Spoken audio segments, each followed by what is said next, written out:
اس کے ساتھ جس نے اس کو ہینڈل کرنا ہوتا ہے، جو محسن داوڑ اس پارٹی سے ریلیٹڈ جتنے آدمی ہیں، جو سی آئی اے کی پیداوار ہے، اور آپ ویڈیو اٹھا کے دیکھیں تو سی آئی اے کے اسٹیشن چیف کا ایک وہاں پہ لوگوں کو ٹریننگ دی گئی تھی، جس میں وہ گلالائی ٹائپ کی جو وہ چلی گئی تھی وہاں پہ لنڈن چنڈر کے اپنا کینیڈا چنا، اس قسم کی عورتیں اور یہ لوگ شامل تھے جو ریڈ ٹوپی پہنتے اور گلالا یہاں پہ اسماعیل. اور لاہور میں بھی انہوں نے ایک جلسہ کیا تھا. یہ جو اس قسم کے جو بکاؤ لوگ ہیں، جو سی آئی اے اور اپنا را کے ٹکڑوں پہ پلتے ہیں، یہ فقیر جو ہیں، یہ بکے ہوئے فقیر جو ہیں، یہ ان کو پیسے دیتے ہیں، وہ بندہ وہاں پہ رکھ دیتا ہے، جس نے اس کو آپریٹ کرنا ہوتا ہے وہ جاتا ہے، جب گاڑی گزرتی ہے اس کو دبا دیتا ہے. اب یہی خودکش بمبار جو ہے، اس کو انہوں نے فائننس کر کے وہاں پہ، اس میں 100% میں آپ کو بتا رہا ہوں غدار وطن کی انوالومنٹ ہے، جو را کے پیسے پہ کام کر رہے ہیں، جو این ڈی ایس کے ٹاؤٹ ہے، اور وہ آپ کی اسمبلی میں بیٹھے ہوئے. آپ ان کی اپنا قربانی کو تو خراج تحسین پیش کر رہے ہیں، لیکن یہ لوگ کیوں نہیں ذلیل ہو رہے؟ کیوں نہیں پاکستان کے عوام ان کے خلاف آواز اٹھا کے ان کے گردنوں کو پکڑتے ہیں؟ میرے روزانہ میرے فوجی شہید ہو رہے ہیں، میرے آفیسر شہید ہو رہے ہیں. مجھے رونا آتا ہے اس چیز پہ کہ کب تک ہم ان کو کریڈٹ کرتے رہیں گے. آخر یہ مینس رکتا کیوں نہیں ہے؟ یہ مینس اس لیے نہیں رکتا کہ جو لوگ یہ کر رہے ہیں وہ آپ کے اندر بیٹھے ہوئے. بلاول بھٹو محسن داوڑ سے ملتا ہے، آج اس کو پتا ہونا چاہیے کہ میران شاہ میں 5 بچوں 3 معصوم بچوں نے بھی اپنی جانوں کی قربانی دی ہے. تو کوئی ان کے دل پہ کوئی اپنا کسی قسم کی کوئی رونگ نہیں آتی. یہ ان کے سے گلے ملتے ہیں. وہ آپ کا وہ نواز شریف بیٹھا ہوا پینٹ ہاؤس پائریٹ، وہ پرائم منسٹر جو یہاں سے ڈیفالٹ کر کے جو یہاں سے سپریم کورٹ سے جھوٹ بول کے بھاگا ہے، جس کو سپریم کورٹ نے کنورٹ کیا، جو مجرم ہے وہ اجیت کمار ڈیول، جو پاکستان کے خلاف دہشت گردی کر رہا ہے، اس کو اپنے ڈرائنگ روم میں بٹھا کے اس سے گلے ملتا ہے، اس کو کہتا ہے جاؤ لوگوں کو اور جا کے مارو، مجھے کوئی پرواہ نہیں ہے، فائرنگ کرو بارڈر پہ، مجھے پرواہ نہیں ہے، میں ایک لفظ نہیں بولوں گا. جب اس قسم کی لیڈرشپ گرو کرتی ہے تو پھر فوج قربانیاں دیتی ہے، لیکن ان قربانیوں کی ریکگنیشن ہوتی ہے نظر نہیں آتی کہ وہی سیاسی لیڈر جلسوں میں کھڑے ہو کے، آپ نے پتہ ہے آصف زرداری نے پچھلے دنوں کیا کہا، مریم نواز بار بار کیا کہہ رہی ہے، خواجہ آصف نے کیا، وہ کھڑے ہو کے ان قربانیوں کے باوجود وہ فوج کو اور فوج کی لیڈرشپ کو کرٹیسائز کرتے ہیں. اور پھر ایک چیف منسٹر کا روایتی قسم کا بیان آ جاتا ہے، لوگوں کے روایتی بیان آ جاتا ہے جس کے اندر حقیقت کوئی نہیں ہے. اس روایتی بیان میں 0.1% حقیقت نہیں ہے، کیونکہ بکاؤ لوگ ہیں. بکاؤ لوگ کبھی سچ نہیں بولتے، سچ وہ لوگ بولتے ہیں جن کی اپنی سٹینڈنگ ہوتی ہے. تو آج بڑا دکھ کا مقام ہے، اللہ تعالیٰ ان کو جنت الفردوس میں جگہ دے. لیکن یہ میں آپ کو آج بتا دوں، اور لوگوں کو بھی یہ پتا ہونا چاہیے کہ یہ دہشت گردی چلتی رہے گی، کیونکہ جو یہ دہشت گردی کو فائننس کر رہے ہیں اب وہ آپ کی اسمبلی میں موجود ہے. اور آپ نے دیکھ لیا جو علی وزیر اور محسن داوڑ ہے اور ان کے ساتھ جو باقی سیاسی لوگ کھڑے ہوئے ہیں، وہ ان کو انکریج کر رہے ہیں اور وہ ان کو ترغیب دے رہے ہیں، وہ ان کو پیٹ کر رہے ہیں. جس طرح نواز شریف نے اجیت کمار ڈیول کو ترغیب دی تھی کہ مارو پاکستانیوں کو. بیچارے وہ ہے نا، ہم لوگ کا عوام تو ہے صرف بکری اور بھیڑ ہے، ان کو جس طرح مرضی چلا لو، یا افلاطون تو وہاں بیٹھے ہوئے ہیں. تو یہ بڑا دکھ کا مقام ہے، کیونکہ جن لوگوں سے نواز شریف مل رہا ہے باہر بیٹھ کے، اور جن ایجنسیز کے لوگوں سے اس کی ملاقاتیں ہو رہی ہے، جن سے وہ بیٹھ کے ڈسکشن کرتا ہے، جو وہ جا کے ہوٹلوں میں ملتا ہے، وہ وہی ریفلیکشن ہے جو الطاف حسین کسی زمانے میں کر رہا تھا. اور انور جو ان کے کلوز آدمی، اس نے بتا دیا تھا کہ سوئٹزرلینڈ میں ہم کس ہوٹل میں جاتے تھے، را ہمیں کیش کتنا دیتی تھی، سی آئی اے ہمیں کیش کتنا. یہی جو سینیریو تھا یہ دوبارہ ریپیٹ ہو رہا ہے. اس لیے یہاں پہ دہشت گردی کی لہر تھم نہیں رہی ہے. اور اب ہم کیا کر سکتے ہیں؟ ہم اپنی آواز بلند کر سکتے ہیں اور لوگوں کو حقائق سے آشکارا کر سکتے ہیں. اللہ ان شہید ہونے والوں کو جنت الفردوس میں جگہ دے گا، لیکن ہمارے لیڈروں کو عقل نہیں آئے گی. یہ میں آپ کو بتاتا ہوں، یہ امپورٹڈ گورنمنٹ جو آئی ہے، اس نے جو تباہی مچائی ہے اور جو کچھ پاکستان کے اندر ہو رہا ہے، وہ ابھی آپ نے دیکھ لیا. آپ کا ڈالر 195 روپے پہ پہنچ گیا، آپ کا اسٹاک ایکسچینج کریش کر گیا.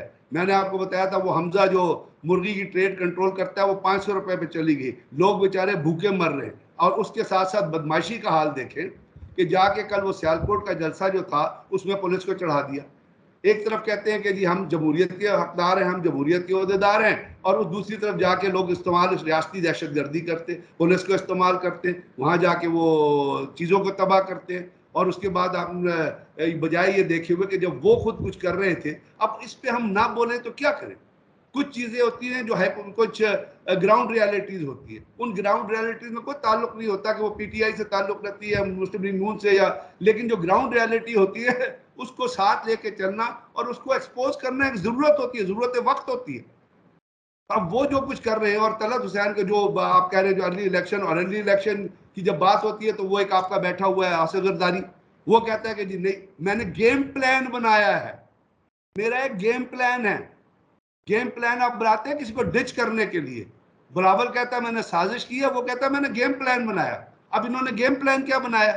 گیم پلان ان کا اتنا ہے کہ ای وی ایم کو ختم کریں گے, یہ اپنا آف شور جو پاکستانی جو باہر بیٹھے ہیں ان کے ووٹ کے حق کو ختم کریں گے, یہ جانتے ہوئے کہ پاکستان کی ریڑھ کی ہڈی کے اندر جو پیسہ آتا ہے وہ ہوتا ہے جو اوورسیز پاکستانی بھیجتے ہیں, اور اوورسیز پاکستانیوں کو ووٹ کا حق ہونا چاہیے. اسی کے لیے پچھلی حکومت اس کو ختم کریں گے. پھر یہ ڈبے جعلی بنائیں گے, پھر یہ کوئی ڈیمارکیشن جو ہیں وہ ان کو چینج کریں گے اور اپنی مرضی کے مطابق کریں گے.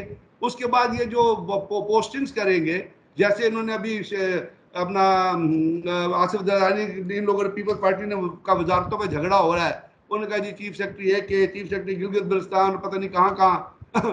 آپ نے کبھی ایسا سنا ہے؟ جمہوریت جب سے دنیا میں چلی ہے, ایک جمہوریت کی تاریخ آپ اٹھا کے دیکھیں, آپ نے سنا ہے کہ کبھی کسی ملک کا پرائم منسٹر جا کے دوسرے ملک میں بیٹھا ہو, وہاں جا کے وہ ایک چور سے مل رہا ہو, ایک ڈاکو سے مل رہا ہو, ایک کنوکٹڈ کرمنل سے مل رہا ہو, اور وہاں سے بیٹھ کے وہ جو ہے وہ پریس ریلیز ایشو کر رہا ہو؟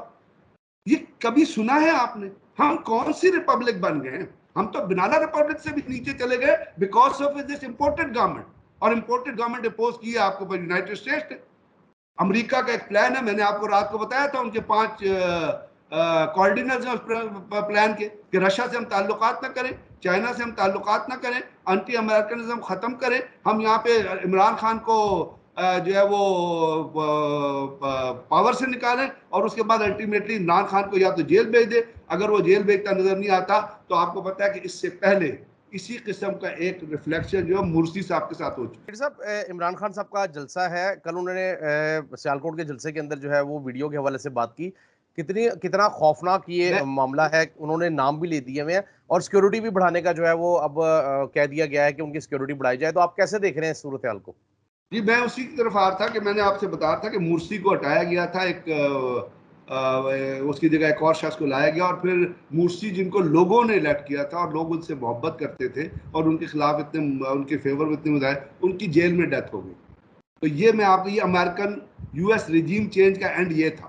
یو ایس ریجیم چینج کا اینڈ یہ تھا کہ صدام حسین کو پھانسی لگا دی گیا. یو ایس ریجیم چینج کا اینڈ یہ تھا کہ معمر قذافی کو مار دیا گیا. یو ایس ریجیم چینج کا لیٹن امریکہ میں دیکھ لیں, اور کتنی آپ نے دیکھی ہے کہ وہ برازیل کا جو تھا اس کے خلاف کتنی ٹرائی کی. تو یہ جو strategy U S regime change کی ہے, یہ پاکستان کے اندر امپوز کر کے گریجولی اس کو آگے لے کے جایا جا رہا ہے. اب جو عمران خان کا کل جلسہ ہٹایا گیا, یہ بھی اسی چیز کی ایک کڑی تھی, اور یہ کڑی یہ تھی کہ عمران خان کو جیسے میں نے بتایا کہ رستے سے ہٹاؤ, ڈیٹین کرو, جیل میں ڈالو. عمران خان صاحب نے 3 گھنٹے میں ایک اور جلسہ کر دیا. اب وہ جلسہ ہوا, اس کے اندر اب فیصل آباد والا جلسہ ہو رہا ہے, اور فیصل آباد والے جلسے کے اندر اگر آپ اس وقت بھی ویڈیو اٹھا کے دیکھیں گے, یا میں کچھ یوٹیوب پہ اس پہ دیکھ رہا تھا دوستوں, تو اس وقت 43 ڈگری ٹیمپریچر ہے پنجاب کے اندر, 43 ڈگری. اس 43 ڈگریز میں لوگ اس وقت جلسہ گاہ میں بیٹھے ہوئے ہیں.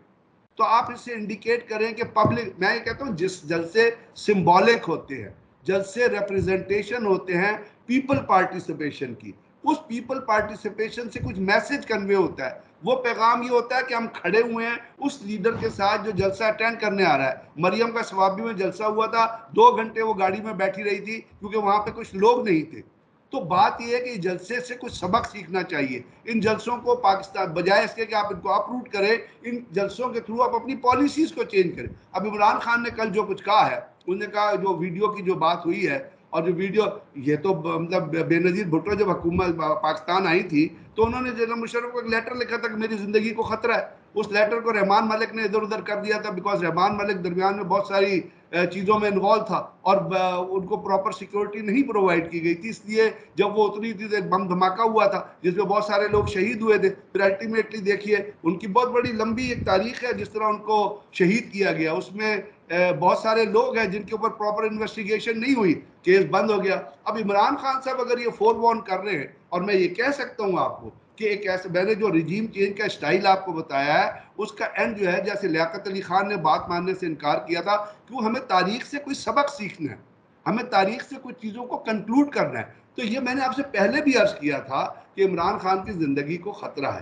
مجھے عمران خان کی زندگی امپورٹنٹ تو ہے, میرے لیے اس سے بھی زیادہ امپورٹنٹ جو چیز ہے وہ پاکستان کے اندر کے حالات, پاکستان کے اندر انارکک سچویشن سے بچنا ہے, پاکستان کے اندر کسی بھی قسم کی ٹسل سے بچنا ہے. میرے لیے ملک زندگی اور جان ہے. ہم نے اس ملک کے لیے اپنی تمام تر صلاحیتیں وقف کی ہیں, بہت کمٹمنٹ سے, بہت ڈیڈیکیشن سے اس ملک کے اندر اپنی فوج میں سرو کیا. اس ملک سے محبت ہے پاگلوں کی طرح. تو میں یہ چاہتا ہوں کہ کوئی واقعہ ایسا نہ ہو اس ملک کے جس سے ملک کا امن برباد, آپ کی معیشت آلریڈی تباہ ہے, دشمن کی نظر ہے آپ کے بارڈرز پہ, دشمن کی نظر ہے آپ کے نیوکلیر ایسٹ پہ. اگر آپ یہ سمجھتے ہیں کہ امریکہ نے کمپرومائز کر لیا ہے مینٹلی پاکستان کے نیوکلیر ایسٹ سے, تو یہ غلطی ہوگی. وہ اگر یہاں پہ انسٹیبلٹی ہوتی ہے, اگر یہاں پہ کوئی بھی ایسی سچویشن ہوتی ہے, اس سے امریکن اور اس سے ویسٹرن کنٹریز فائدہ اٹھائیں گے. وہ ایک تھیسس بھی آیا تھا, بائی پاکستان نیوکس فار $100 بلین, اگر آپ نے پڑھا اخبار میں باقاعدہ چھپا تھا. تو وہ جو چیزیں, اور وہ اگر انہوں نے ویڈیو ریکارڈ کیا تو انہوں نے بڑا اچھا کیا ہے, لیکن میں یہ کہہ سکتا ہوں کہ اس کے اندر نام جو ہیں بنیادی طور پہ وہ اوریجنیٹ ہوتے ہیں رجیم چینج سے, بنیادی طور پہ وہ اوریجنیٹ ہوتے ہیں یوز سے, کیونکہ محترمہ بے نظیر بھٹو کو شہید کرنے کے لیے جو شخص استعمال کیا گیا تھا وہ ایکچوئل مرڈرر نہیں تھا. دیر آر ادر پیپل جو فیسیلیٹیٹر ہوتے ہیں جن کو سی آئی اے ہائر کرتی ہے. آپ کو پتہ ہے لیاقت علی خان کا جب شہید کیا گیا تھا تو پاکستان کے اندر سے کوئی اسیسین نہیں ملا تھا ان کو, سی آئی اے نے ایک شخص کو ہائر کیا تھا افغانستان سے اور پاکستان میں لا کے جلسے میں بٹھایا تھا. تو میرا مطلب یہ کہ یہ ہائر پرچیز جو ہوتی ہے, یہ ہائر اور پروفیشنل کلنگ جو ہوتی ہے, اور ان کے سٹوجز جو ہے اور ان کے کٹ آؤٹس ہر جگہ موجود ہیں.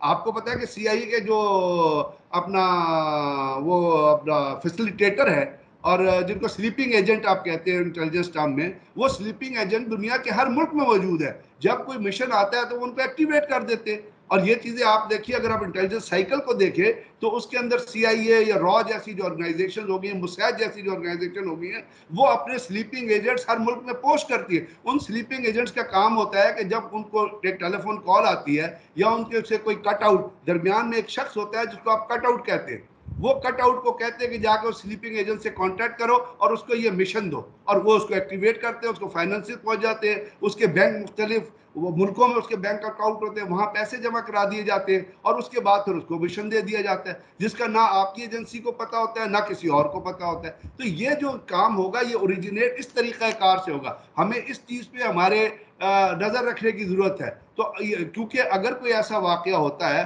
میں نے آپ سے بتایا پاکستان میں ڈسٹربنس ہوگی, پاکستان آگے معاشی بدحالی کا شکار ہے. مفتہ بالکل اسماعیل آپ جو ہے درست کہہ رہے ہیں. وہ آج بھی کھڑے ہو کے کہتا ہے, وہ اپنے آپ کو نہیں کہتا کہ 30 دن سے میں نے کیا کیا. آپ نے ایک عارف حبیب گروپ کی اگر آپ نے وہ لارج اسکیل یونٹ کی اگر آپ نے پروفیٹیبلٹی کی ریٹ پڑھی ہو تو اس میں آپ نے دیکھا ہوگا کہ وہ جو لارج اسکیل یونٹ جو ہے اس کی پروفیٹیبلٹی ریٹ کے اوپر اگر آپ جائیں گے تو اس کے اندر جو ہے 2021 اور 2022 میں پازیٹیو چیز جو ہے وہ آپ کو نظر آئے گی, نیگیٹو انپٹ نہیں نظر آئے گی. اور وہ ایک ڈاکومنٹ ہے جس کو آپ اسٹڈی کر سکتے. تو یہ کہنا کہ جی یہ پرانے سے چیزوں سے آپ کسی چیز کو لے کے چل رہے ہیں, تو یہ تو مطلب کسی طرح وہ اعداد و شمار آپ پڑھ لیں. اس اعداد و شمار میں کوئی 2022 میں 126.2 اور 2021 میں 114.3 یہ ذکر ہے اپنا اس کا لارج اسکیل مینوفیکچرنگ انڈسٹریز جو ہے ان کی بالکل ایسی پروفیٹیبلٹی ہے کا سر, جو انہوں انہوں نے نے کیا. بیسیکلی شروع کا جو ڈالا ہوا ہے وہ اکانومی کا نہیں ہے, وہ معاملہ کچھ اور ہی تھا. یہ لوگ ایک بگر پلان کا حصہ تھے, اور یہ پلان جو ہے بیسیکلی یہ بس ایسے ہی سرسری سا ہے. یہ لوگ یہ چھوٹے چھوٹے مورے ہیں. تو نہیں, میں ناظرین ابھی کے یہ لیے یہاں پہ جو بانڈے یہاں پہ جو ضرورت ہے نا وہ ہے کہ عمران خان نے جو کہا نا میں نے ویڈیو ریکارڈ کر دیا, اس کو سیف جگہ پہ رکھ دیا ہے, تو اس کے اندر کوئی مطلب ہے کوئی دو رائے نہیں ہے کہ ان کی زندگی کو تھریٹ ہے. اور میں نے جو آپ سے سائیکل بیان کیا اس سائیکل کے تحت اس چیز کو امپلیمنٹ کیا جا سکتا ہے. مورسی کو جیل میں جا کے مروایا گیا تھا, آپ کو پتہ ہی ہے, اور باقی جو چیزیں ہوئی ہیں وہ بھی آپ کی نظروں کے سامنے. پاکستان کے اندر محترمہ بے نظیر بھٹو بہت بڑی لیڈر تھی, بالکل دکھ ایسے ہی یہ ہے کہ ہم نے ان کی شہادت کو صحیح طرح انویسٹیگیٹ نہیں کیا کہ کون سے ایلیمنٹ تھے، اس لیے سر جو کیسے کرنے وہ دیتے ہیں، اس کی وجہ یہ ہے نا، ایجنسی آپ سے دیکھیں کرتے ہیں وہ انکریج ہوتی ہیں۔ تو آج جو ایجنسی انویسٹیگیٹ، انوالو ہے ان تمام چیزوں میں وہ بالکل آپ صحیح انکریج ہے، کہہ رہے ان ہیں، کو پتہ ہے کہ وہ یہ کام کر سکتی ہے۔ تو کیونکہ عمران خان جو کے اگر کوئی نام بینیفیشری تھے وہ ریکارڈ تو کیے حکومت ہیں میں آ کے بیٹھ تو گئے وہ بعد میں۔ تمام کے تمام نام جو ہوں گے وہ آپ کا جو فورن ایجنڈا ہے اور جو رجیم چینج کے جو لوگ ہیں ان سے لنک ہوں گے۔ ابھی نام لینا قبل از وقت ہے، ادروائز آپ بالکل ایسے نام ہی، بھی لے سکتے ہیں چلیں اور بہت عمران خان بھی شکریہ۔ نام لے سکتے ہیں۔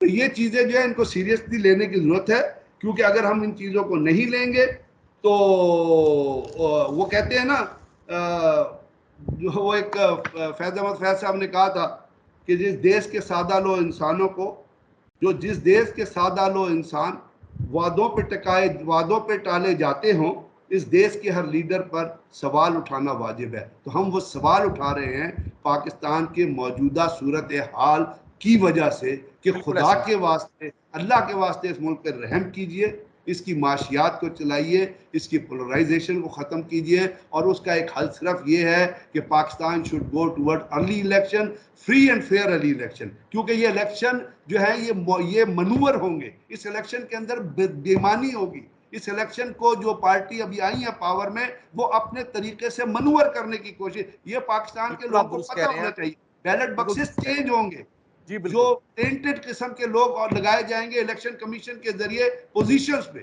تو یہ چیزیں پہلے سے لوگوں کو پتہ ہونا چاہیے تاکہ پاکستان کے اندر الیکشن کے ذریعے جو تبدیلی آئے گی وہ لوگوں کو ایکسیپٹیبل ہوگی، اور اس کے اندر آپ کو ضروری ہے کہ ان تمام حالات کا جائزہ لیں جس سے پاکستان کے اوپر کوئی خطرات ڈیولپ ہو سکتے ہیں۔ بالکل ایسی ہے۔ بہت بہت شکریہ بریگیڈ صاحب، آپ نے ہمارا قیمتی وقت دیا۔ ناظرین، گفتگو آپ نے سنی ہے، انشاءاللہ تعالیٰ آپ سے ملاقات ہوگی اگلی نشست کے اندر۔ تب تک کے لیے مجھے دیجیے اجازت، اللہ حافظ۔